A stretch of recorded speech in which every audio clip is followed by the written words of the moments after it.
¿Qué tal amigos? Soy Roberto Rodríguez. Gracias por acompañarnos en un nuevo encuentro de El Mundo en 7 días aquí en FM Mundo Live. Las finanzas, cómo organizarnos de mejor manera, cómo poder distribuir nuestro ingreso, mucho o poco, comparado con qué. Cómo podemos distribuirlo de manera eficiente para poder tener una salud financiera favorable, positiva. Lo vamos a conversar con la economista Lorena Saavedra en nuestro encuentro el día de hoy, aquí en El Mundo en 7 días. Acompáñenos. Si ves que alguien no se lava las manos al llegar de la calle, díselo. Pídele que se las lave. Usamos tapabocas, pero no para quedarnos callados. No te confíes. El estado de excepción terminó, pero la pandemia sigue. Alcaldía de Guayaquil.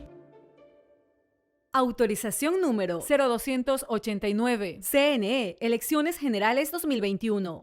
Nuestra invitada de esta semana es Lorena Saavedra. Ella es economista, especialista en financiamiento, especialista en finanzas. Lorena, lo conversamos un poco fuera micrófonos para contextualizar. Terminaba el año y la gente le apostaba, bueno, el nuevo año, la gente le carga mucho el mes de enero, ¿no? Vamos a empezar con la dieta, vamos a ordenarnos con las finanzas, ahora sí vamos a ahorrar, ahora vamos a hacer esto, vamos a hacer y zas. Llega enero, amén, reforma tributaria, vienen los descuentos en los roles de pagos, la gente dice, oh, qué sorpresa con la que me encuentro. Entonces, empiezan a pasar estas cosas en los gastos de diciembre, que de todas maneras existieron, con previsión o sin previsión. ¿Cómo ponernos en orden en este nuevo año una vez que ya ha pasado el sacudón de enero, ¿no? Donde llega febrero y decimos, wow, no estamos ni cerca. Bueno, primero un saludo a toda la audiencia. Hola Roberto, encantada de estar aquí. Y bueno, realmente decir que de acuerdo contigo que le cargamos mucho enero, pero creo que en tema de finanzas siempre es un buen momento para ponernos en orden. Okay. Entonces, no solo hay que pensar que, bueno, ya no cumplí la meta de enero y entonces ya se me fue todo el presupuesto de las manos. No, en cualquier punto puedo yo hacer un parón y tocar base y poner una dosis de realidad para organizar de aquí en más mis finanzas. Entonces, en este punto, después de un diciembre lleno de gastos, que siempre es tan complejo, después de un enero con mayores deducciones de la que esperábamos, es un buen momento para hacer las veces de enero en febrero. Entonces, de poner las cosas en blanco y negro. El primer paso siempre es poner en blanco y negro mis ingresos y mis gastos, porque la gente cree que tiene control sobre su dinero, cree que tiene todo en la cabeza y no es así. Lo que no se pone en escrito realmente no se dimensiona correctamente. Entonces, el paso 1 sería ver cuánto es mi ingreso real. Ya sea que estoy en relación de dependencia, entonces después de deducciones, cuánto realmente me va a quedar líquido, sea que soy un profesional independiente, es decir, cuánto he ganado el año anterior, entonces cuánto es un valor mensual realista que yo puedo esperar. Si tengo varias fuentes de ingreso igual, ver que, por ejemplo, si arrendaba cosas, ver si les estoy arrendando, en cuánto, entonces realmente sincerar cuántos van a ser mis ingresos. Ese es el paso 1, ingresos mensuales. Y luego el tema de hacer un presupuesto. La regla básica dice, hagamos un presupuesto y ¿de qué se trata hacer un presupuesto? Es estimar un valor de cuánto voy a gastar en cada rubro, ¿no? En alimentación, en vivienda y todo. Pero la clave del éxito para hacer un buen presupuesto es qué tomo en consideración para poner ese monto en cada uno de los rubros. Entonces, porque hay gente que hace el presupuesto a mano alzada y entonces solo dice, bueno, para alimentación tanto. No, pero es que no debe ser, no debe venir de uno y de lo que uno aproxima, sino que uno tiene que hacer una revisión hacia atrás, ya, del histórico del año pasado. ¿Cuánto gasté realmente en alimentación? Porque si no, yo a veces puedo poner un valor que creo que me parece razonable porque no dimensiono realmente cuánto se gasta. Entonces, la primera cosa es considerar valores realistas para cada rubro. Y la mejor manera de que sean realistas es ver el histórico. ¿Cuánto he venido gastando en alimentación? ¿Cuánto he venido gastando en salud? Luego, tampoco es que hay que coger y copiar la cifra del histórico y eso esperar que voy a seguir gastando. Siempre hay que pensar qué ha cambiado en mis circunstancias. Entonces, por ejemplo, en transporte, si el año pasado estuve todo el tiempo trabajando en la casa, casi no salí, casi no gasté en gasolina, obviamente ese valor va a ser bajito. Entonces, coger y copiarlo para el presupuesto de este año es un error. Entonces, tengo que ver y decir, ok, si ahora voy a salir, ya voy a empezar a trabajar presencial, ¿cuánto es eso? Sí, lo mismo en alimentación. Si en alimentación el año pasado me excedí y entonces pedí muchísimo servicio a domicilio, salí a comer muchísimo, obviamente coger y copiar tal vez no es la mejor regla. Entonces tengo que ver cómo se ajusta o hacia arriba o hacia abajo. Ok. Entonces, y con eso hacer un valor previsible. Y luego cruzo las dos cosas, el presupuesto y los ingresos, porque los ingresos son la triste realidad que nos quita realmente cuánto puedo gastar. Entonces, y ahí toca hacer los ajustes. Ahí Ok. empieza uno con los ajustes. En cuanto a la construcción, yo creo que es extremadamente válido lo que has dicho, poner los ingresos reales, lo que realmente tengo para gastar y lo que realmente estoy gastando. No valernos de estimados o de suponer o de poner los valores reales. Ahora, y se escucha, y esto es lo que pasa siempre. Ok, esa es una herramienta que ya creo que queda para nuestra audiencia clarísima.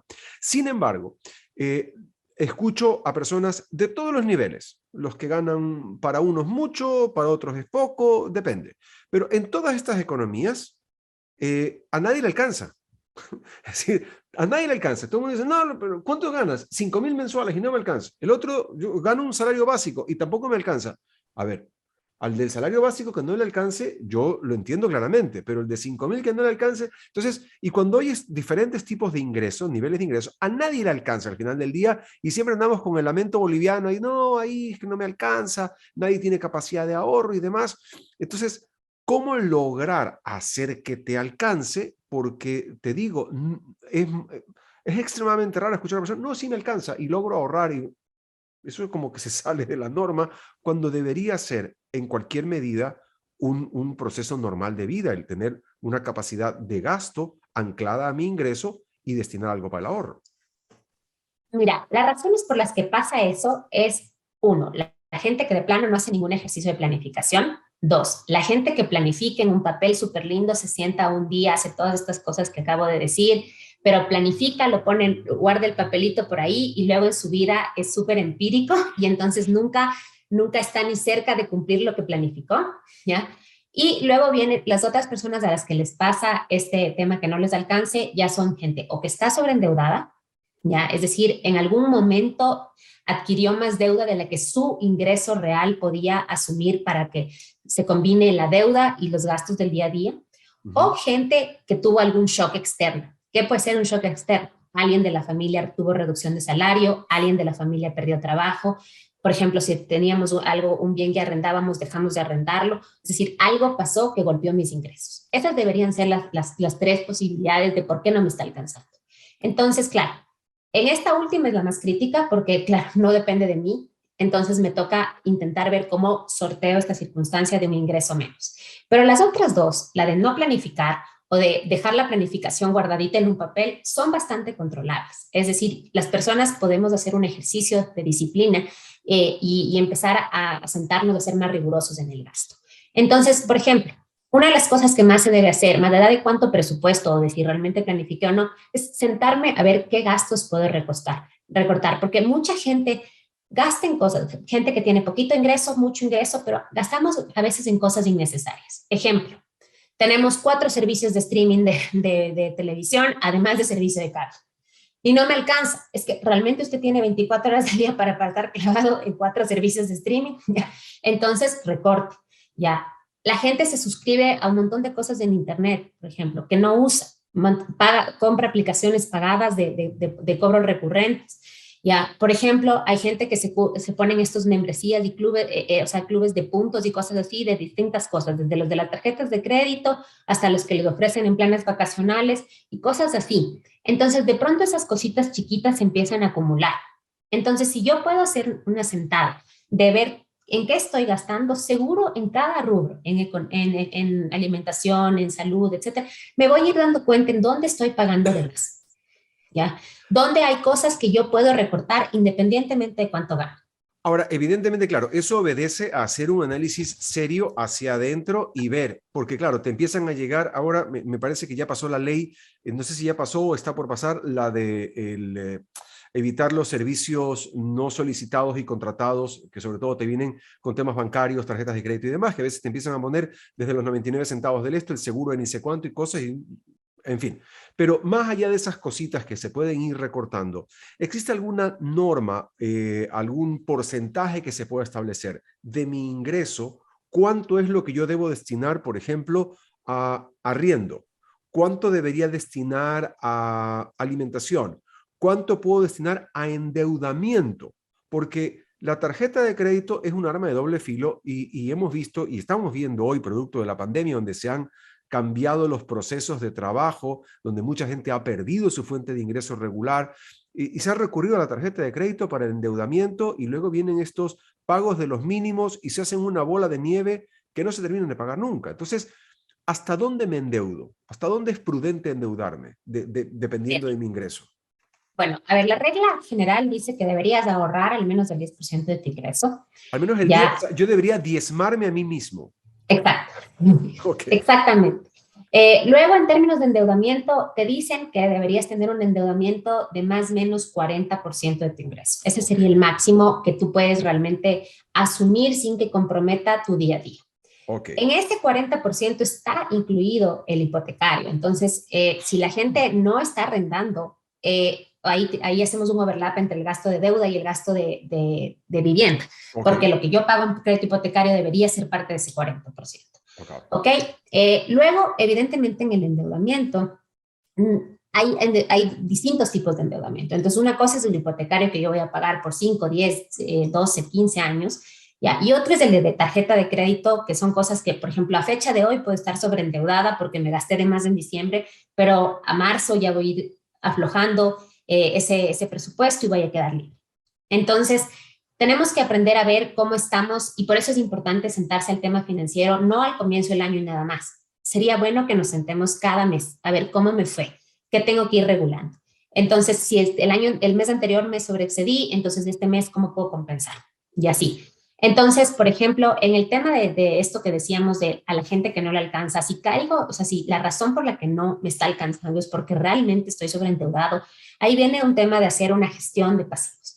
Entonces, ver si, por ejemplo, lo que yo siempre le digo a todo el mundo, si es que usted está con el tema del crédito rotativo en tarjeta de crédito, que es tan peligroso, deje de estar en la esperanza de que va a tener y va a poder ir a pagar. Vaya a la tarjeta, dígale lo que me endeudé hasta ahora, sean 5,000, 10,000, lo que fuere, congéleme eso y hágame un diferido. Yo eso no le voy a poder pagar de una sola. Y entonces la tarjeta de crédito le va a decir, ok, déjeme ver cómo está su situación financiera, de cuánto podría pagar la cuota, y sobre eso, sobre cuánto es la cuota mensual, te va a decir usted va a salir de esa deuda en 6 meses, 8 meses, 12 meses, 18 meses. Y le congelamos y queda ya un valor fijo y no sigue creciendo el interés, que es lo más importante.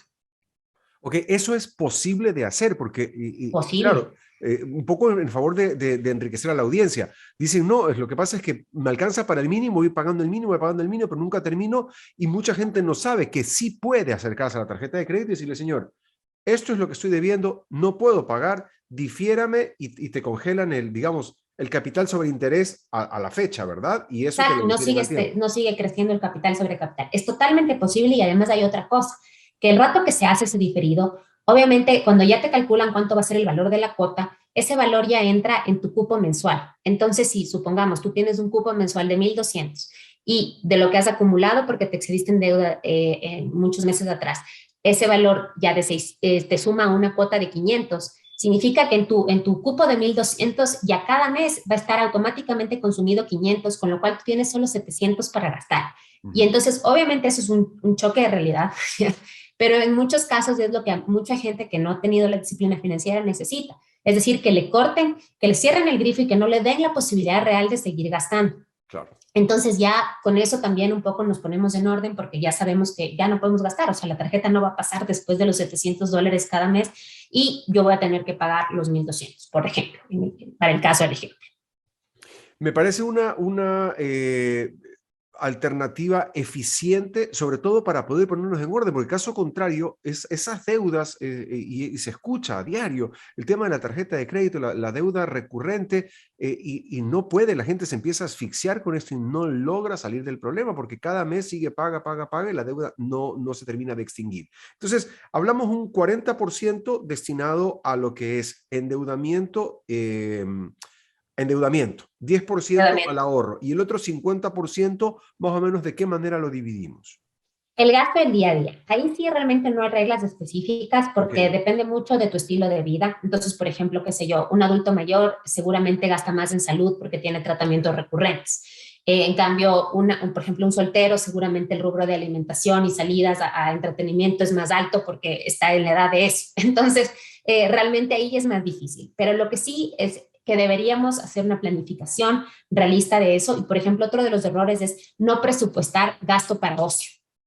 Entonces, hacemos el presupuesto para educación, vivienda, alimentación, ya salud, y no dejamos el ocio, y luego en el ocio es donde gastamos y siempre nos termina descuadrando el presupuesto. Entonces, hay que presupuestar ocio. Entonces, si ese ocio es salidas al cine, salidas de discotecas, si eso es un viaje cada feriado, lo que sea que pase de acuerdo a mi realidad personal o de hogar, pero hay que presupuestarlo.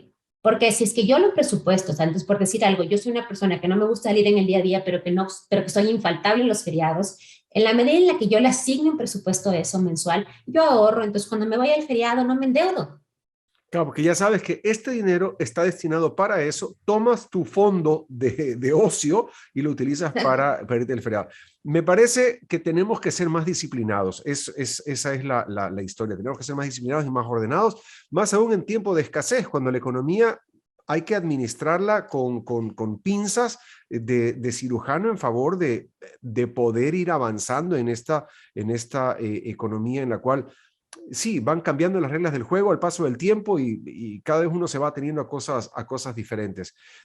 Te agradezco muchísimo, Lore, por tus criterios. Han sido muy claros. Esperamos haber aportado a la audiencia. ¿Algo más que se me quede que quieras sumar? Bueno, tal vez que la gente no le tenga tanto miedo al tema financiero porque la gente cree que tiene que, o sea, de pasar el desorden total a ser súper riguroso y estricto. Y esto es igual que todos los regímenes de fitness. Tienes que empezar de a poquito. Entonces, si es que yo no tengo la costumbre de planificar nada y todo, empiece anotando sus gastos o siéntese con el estado de cuenta, que ese sea su primer pasito. Luego, sofistíquese un poco más y tal vez bájese una aplicación y controle más a detalle los gastos, pero vaya poco a poco. O sea, si no ha tenido la costumbre de sentarse disciplinadamente a llevar sus finanzas, empiece de a poco, vaya haciendo hábitos y se va a ir volviendo más fácil. Lorena Saavedra, economista, especialista en financiamiento con nosotros en este encuentro. Continuamos con más. Si ves que alguien no respeta el distanciamiento ni usa la mascarilla, díselo. Usamos tapabocas, pero no para quedarnos callados. No te confíes. El estado de excepción terminó, pero la pandemia sigue. Alcaldía de Guayaquil. Autorización número 0290. CNE, Elecciones Generales 2021.